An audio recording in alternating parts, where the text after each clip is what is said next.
Hello friends, good morning. কেমন আছো তোমরা? আশা করি ভালো আছো, সুস্থ আছো। আমিও ভালো আছি, সুস্থ আছি। আজকে হচ্ছে সোমবার, আবার একটা নতুন ব্লগ নিয়ে তোমাদের কাছে হাজির হয়ে গেলাম। আর এখন সকালবেলা পুজো দেওয়া শুরু করে ফেলেছি। এখন এখান থেকে আজকের ব্লগটা শুরু করলাম।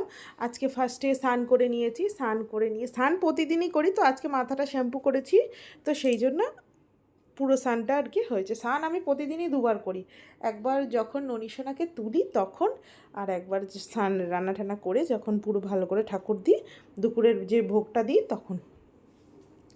তো এখানে ঠাকুর দিতে দিতে এদিকে তাড়াতাড়ি করছি, এদিকে বর্ষাও পড়তে এসেছে, মানে বর্ষা বলছি, আমার স্টুডেন্টও পড়তে চলে এসেছে। তো ওর সাথে কথা বলতে বলতেই আর কি নরিশোনাকে আজকে চান করিয়ে দিচ্ছি, কারণ এতটাই গরম পড়েছে যে আমরা নিজেরাই থাকতে পারছি না, তাহলে আমার ননিশোনা গোপুসোনা কী করে থাকবে। তো সেই জন্য আমি চেষ্টা করি, কি বলুন তো, আমি যেরকম থাকি আমার ভগবানকেও সেরকম রাখার চেষ্টা করি। আমি যদি সুখ আমোদ আহ্লাদ কার জন্য করছি, কাদের দৌলতে করছি, ওনাদেরই তো আশীর্বাদের জন্য করছি। তো সেই জন্য আমি চেষ্টা করি আমি যতটা পরিষ্কার থাকি, আমি যতটা ভালো করে নিজে থাকি, ততটা ভালো করে ভগবানকেও রাখার চেষ্টা করি। তো এই যে ভগবানকে ভোগ দেওয়া হয়ে গেছে, এবার আমি এখানে চা আর পাউরুটি খাচ্ছি। আজকে আর টিফিন করিনি, আর বসিয়ে দিয়েছি এখানে নিরামিষ। তো এখানে ঝিঙে আলু পটল দিয়ে একটা অল্প অল্প করে ছিল, ওগুলো দিয়ে একটা চচ্চড়ি করছি নিরামিষ। আজকে একটা নেমন্তন্ন বাড়িও আছে, তো যাব।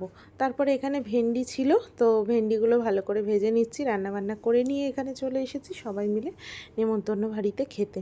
আমি না সাদ্য বাড়ি খুব একটা খেতে পারি না, তো কি করব, যেহেতু আপনজন কেউ বললে না মানে ভেবেছিলাম এসে তারপর এখানে খেয়েই ফেললাম, যেহেতু বলল।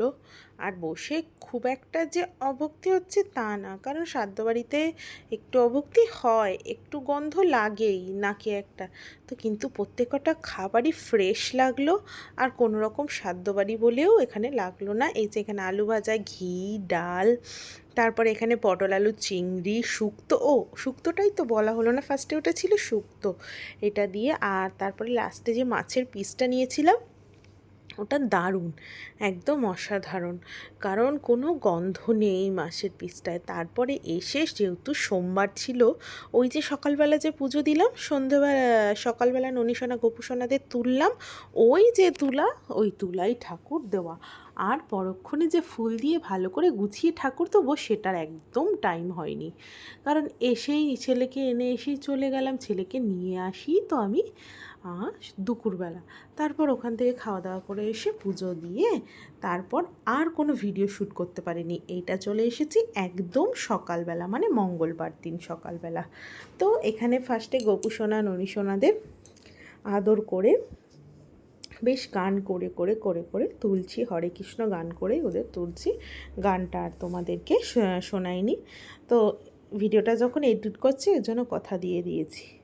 তো এই যে সকাল সকাল যদি ওদের আমোদ আহ্লাদ না করে একটু তুলতে পারি, তাহলে আমার কেন, যাদের ঘরে ননীশোনা গোপুসোনা আছে, গোপুসোনারা আছে, তাহলে সবাই সবাই বুঝতে পারবেন আমি কেন এই কথাটা বলছি। সকালবেলা যদি ওদেরকে ভালো করে গুছিয়ে না তুলতে পারি, তাহলে সারা দিনটাই একটা কীরকম যেন যায়। তারপরে ওদেরকে ঘুম থেকে তুলে নিয়ে এখানে আমি জামা কাপড় মেলার জন্য চলে এসেছি। অনেকটাই জামা কাপড় জমেছিল, চটপট করে ঠাকুরের জামা কাপড়গুলো কেচে দিলাম, কারণ রোজ যদি দেখি না আমার মনে হয় কী কাচবো, এতই বৃষ্টি, ঘন ঘন বৃষ্টি হচ্ছিল, খুব অসুবিধা হয়ে যায়, ঠাকুরের জামাও জমে যায়। তারপর এখানে করলাম একটু টিফিন, আর এখানে নিজের চাটাও একেবারে রেডি করে নিচ্ছি, চা আর পরোটাই টিফিন করব, তরকারিপত্র বা ভাজাভুজি কিছুই করব না আজকে, ভাল লাগছে না আজকে যেন। ওই যে বললাম না, সব দিন শরীরটা সমান যায় না, কারণ সব দিনের সবারই আমার মনে হয় কি, যখন যেটা ভাল লাগে তখন সেটা করাই ভালো, না হলে সব কাজই গণ্ডগোল মতো হতে থাকে, উল্টোপাল্টা কাজ হতে থাকে। তো আমার যেটা যেদিন ভাল লাগে আমি চেষ্টা করি সেটা সেদিন করার, আর যেই কাজটা ভালো লাগে না সেটা করিও না। আর যদি মনে হচ্ছে যে কোনো কাজই ভালো লাগছে না, তাহলে কোনো কাজই করি না, শুয়ে থাকি। যদি মনে হয় শুয়ে থাকার ইচ্ছা হচ্ছে শুয়ে থাকি, যদি মনে হয় ফোন দেখার ইচ্ছা হচ্ছে ফোন দেখি। তো এইভাবেই দিনটা কাটাই আমি। আর বলি তোমাদেরকে, যখন শ্রাদ্ধ বাড়ি খেয়ে এসেছিলাম তখন মনে হচ্ছিল যে খালি কি হবে কি হবে, মানে শরীরটা কেমন থাকবে, ভালো থাকবে কি সুস্থ থাকবে। তো তোমাদেরকে বলি, একদম এতটাই ফ্রেশ ছিল শরীরটা আমার, তো কোনো রকম কোনো অসুবিধাই হয়নি। তারপর এখানে পরোটা হয়ে গেছে, নিচে পরোটা খেতে বসে যাচ্ছি। তারপর কি করবো, রান্না বান্না তো করতেই হবে। ভাল লাগছে না, মনে হচ্ছে করি না কিছু, শুয়েই থাকি। মনে হচ্ছে যেন 2-3 দিন ধরে একটা ঘুম দিই, এতটাই খাটনি। তো কী করা যাবে, সারাদিন যদি আবার এই খাটনিটাও যদি না থাকে তখন নিজেকে নিজেই মানে কেমন যেন একটা লাগে, বেকার বেকার লাগে।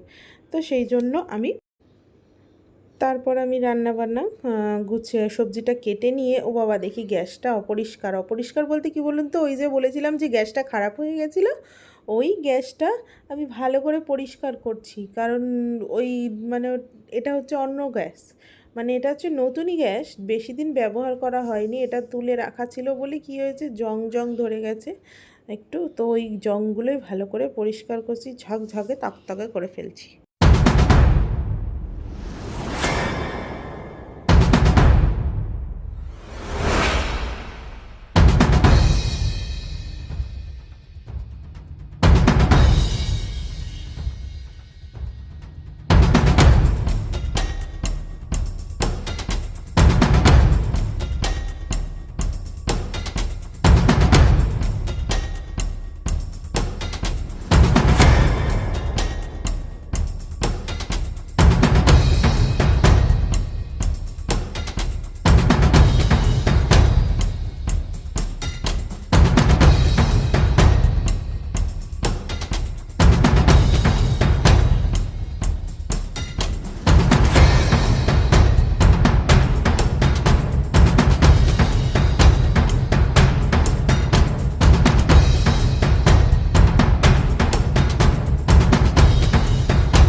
তারপর এই যে ঘষা মাজা করতে করতে করতে করতে একদম ঝকঝকে তকতকে গ্যাসটা করে ফেললাম।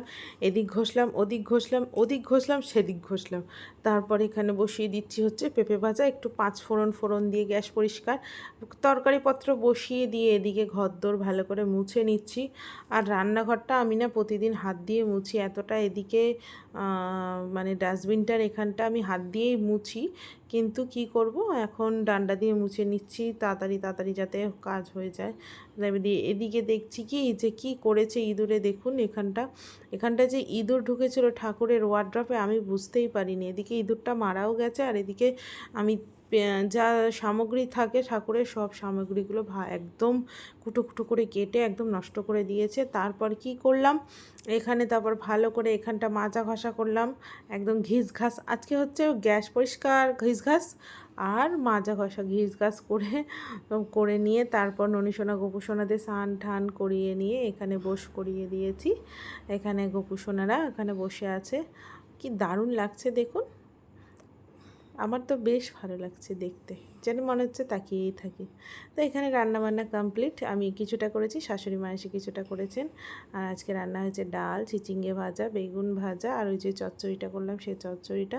তারপর এখানে খেতে বসে গেছি। আর হ্যাঁ, একটু টক চাটনি হয়েছে, তো ছেলেকে খাওয়াচ্ছি। আজকে আমার ছেলের বায়না, আমার ছেলের বেগুন ভাজা ডাল হলে বলবে যে খাইয়ে দাও।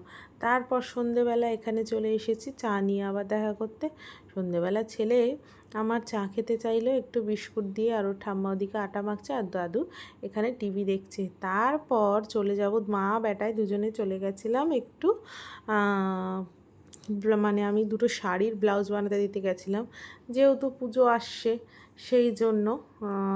আর এদিকে বলছি সোনা দেখ, এসে মানে ক্লান্ত হয়ে বসে পড়েছি আমরা, একটু দূরে তো কিন্তু হেঁটে হেঁটে গেছিলাম সেই জন্য। তো চলো বন্ধুরা, টাটা, আজকের ভিডিও এখানেই শেষ করলাম, ভালো থেকো।